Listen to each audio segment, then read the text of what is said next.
Well, hello. You know, I'm doing these lectures, I guess, because I don't want the online experience to be one of simply impersonal. You do this, you do that, you check in, you check out. Also, because it may be a little difficult in a course like this to pick up some of the key points without some help. So it's not that I feel a need to have an ego fulfillment of some type. So anyway, let's talk about this just a little bit. One of the key points that I want to get across, and is at least hinted about in the early going in the intro to the book, has to do with what we get out of reading stories, reading poems, and so on. That's one of the reasons I wanted you to watch that pretty famous now Robin Williams clip, and bless his soul, about poetry from Dead Poets Society, because that really strikes at the heart of why we read literature, why we crave this aesthetic experience, why anybody, even if it's not their inclination to be interested in literature, can get a kind of aesthetic pleasure and special awareness from the experience of the arts, literature included. So it does. I mean, it separates us from the humdrum. And there is this concept of being able to feel more complete, to feel more fulfilled, if we have the possibility of seeing more deeply into works of art. You know, it could be a story, it could be a play, but the idea is that we can appreciate more deeply. And in that appreciation, we get what I call an aesthetic high. We actually get a feeling like we might have for jogging, and the endorphins are going. You've had this when you're reading, when you've seen a remarkable work of architecture, when you've seen something especially beautiful in nature. And so this is part of what happens. To contradict the great romantic poet Wordsworth, we don't murder to dissect. He says we do, but that has its place too. But in this context, if we can gain further insight into a work of art, then we have enhanced our experience. We've made it more powerful, and so that's part of what we're after. So one of the concepts I kind of want you to think about in terms of fiction, and I do want you to hang close to those terms, those bold-faced terms, because those reappear on tests and you reuse them in papers. And those are the tools. Those terms are the tools that we use to be able to meaningfully discuss stories, poems, plays in essay format. So, and beyond that, they are the tools that allow us to communicate in a meaningful way about, in particular, our insights into the story. So be aware of those insights when they happen. They probably happen when you're reading the story, and you have something hit you that you were not aware of before.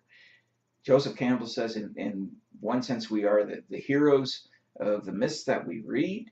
And in this sense, we are participants and maybe even identify very closely with some of the characters in the stories that we read. So the word fiction, fictio, comes from counterfeit, so says your intro.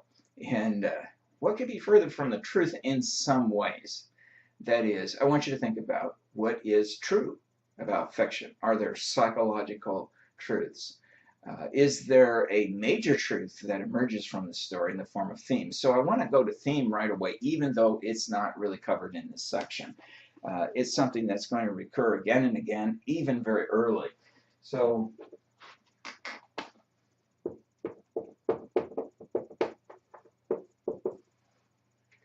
what's a theme?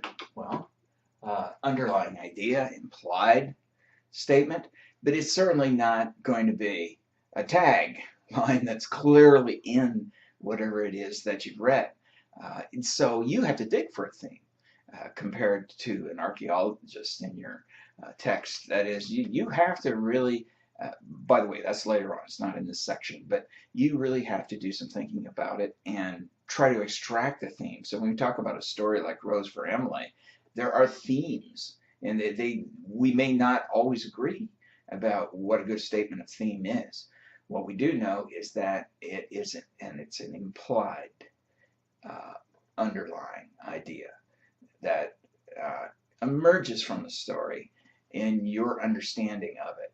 So we want to think about that, especially in terms of Rose for Emily. So very briefly, because I mean we don't have a lot of time to go into great depth, but I want to give you some hints about what I might ask on the test and what you might look for. But you read the stories, you do your highlighting, you do your marginal notes. If we take a story like A and P, and I'm going to skip over the tales, although I really love the one about Chuang Tzu because he refuses to conform to expectations and goes his own direction. But let's get into the stories briefly. In the story A and P, there's a critical moment, right? When we talk about plot, if you were to summarize the plot and you were to use something like the old Freytag pyramid, where you have rising action here, you have a climactic point there, and then you have falling action and a kind of what's called a denouement, which is the unraveling part. Well, not all stories follow that format, certainly, but the concept of plot is a critical one because, again, we're talking about something aesthetic, something that, is a form of art. You may have certain expectations about what's going to happen in that work of art, and a clever author will make it come out so differently than what you had expected, and you have the surprise element of surprise, or you have this, I want to know what happens next. That has a lot to do with plot, which is not just something mechanical. So in A and P, what's that critical moment? Well, I think anybody can find that, right? It's when he quits. Is that a big deal? Well, it seems to be because it's life-changing for the protagonist, one of your terms, Sammy. Now, a protagonist, again, doesn't mean hero. But I might ask you about that critical point. Is there anything even minutely heroic about what he does when he says to Langle, the manager, well, I quit. I'm gone. Or is it just an impulsive act, or is he just trying to impress some girls? Teenage hormones? See, there we don't know exactly, but you can make the case that there is at least something heroic in that act, or that Sammy is what's called an anti-hero. Now, I want you to look that up. But an anti-hero is not a hero that is evil or wicked. The anti implies that. Not so much. That's not what's going on there. It is a character who may have some traits that are associated with doing good or heroism, but lacks the traditional heroes' traits like strength, courage, exceptional skill. You think of a hero like Odysseus in the Odyssey with his resourcefulness and strength and cunning and incredible ability to get himself out of really difficult spots and leadership qualities. Well, I mean, obviously, this kid doesn't have any of those qualities, but an anti-hero doesn't, and we can relate to anti-heroes because they're just ordinary people in many ways like us.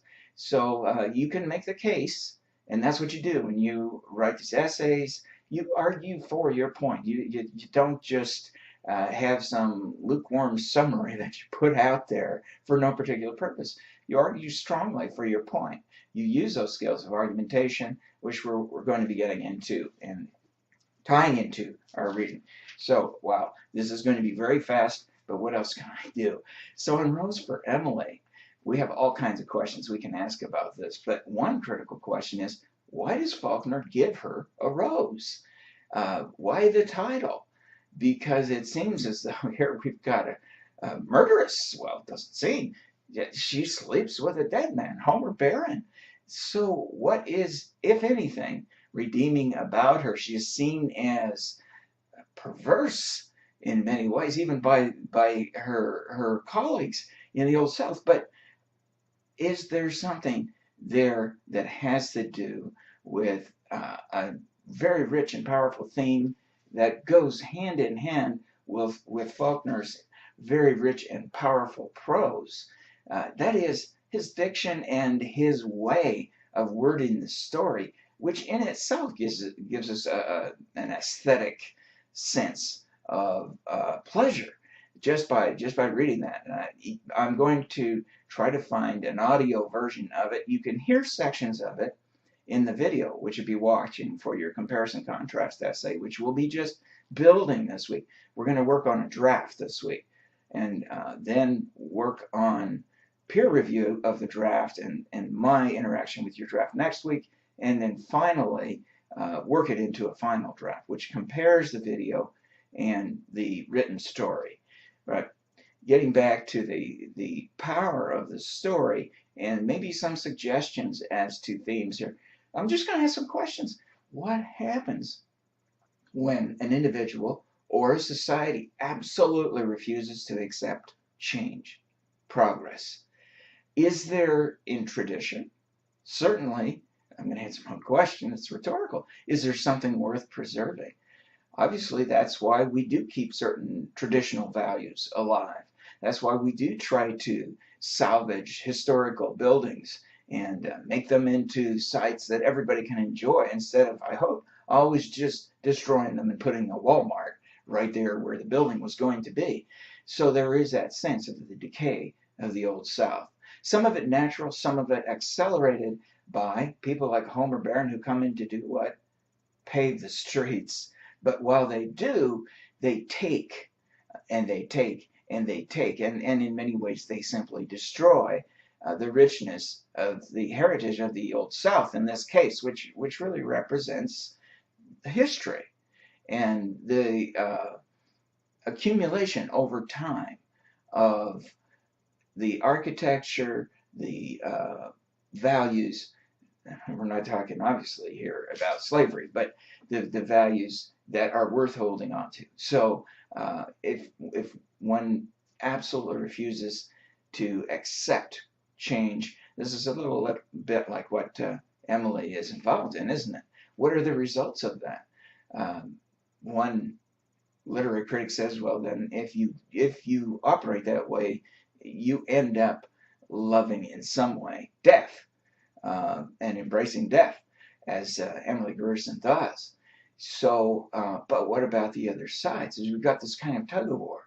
What about the northern invaders and the idea that all change is good, that any kind of intervention and we know better and we're simply going to move forward at all costs is of value. So in there has to be some kind of theme, and there are many themes in this story. Main themes, sub-themes, but getting at that and putting in your words what the underlying idea, what really struck you, what gave you your insight in the story, often relates to simply the act of struggling with trying to say theme in the story. So I want you to work with that. I want you to dig into that, and I don't want you to go online and find some yo-yo's statement of theme and say, oh, well, that canned statement, that's what it is. You really have to dig into it yourself, and that's part of what really rewards you when you read stories like this. You have your aha moment based on the story, a renewal of an awareness perhaps you've already had of something that's true, something that is virtually universally true, that has occurred to you because of reading the story. This is not an easy story to read. You have to read it probably several times. The chronology is not easy to follow. The wording may be foreign to you. That's it. Well, that's what you do when you read good literature. I can recall in college reading one Shakespeare play, I don't know, 10 more times, so that I had the awareness of really what it was about and the aesthetic experience, maybe several readings in. That's what happens. You may have to reread, and you probably should reread several times, not just scan it and skim it and say, oh, well, done deal. Okay, well, that's a lot to say, but I just wanted to check in with you, try to give you some help, try to make sure that I can give you some help on the essay that you're going to be working on this week, and talk to you later.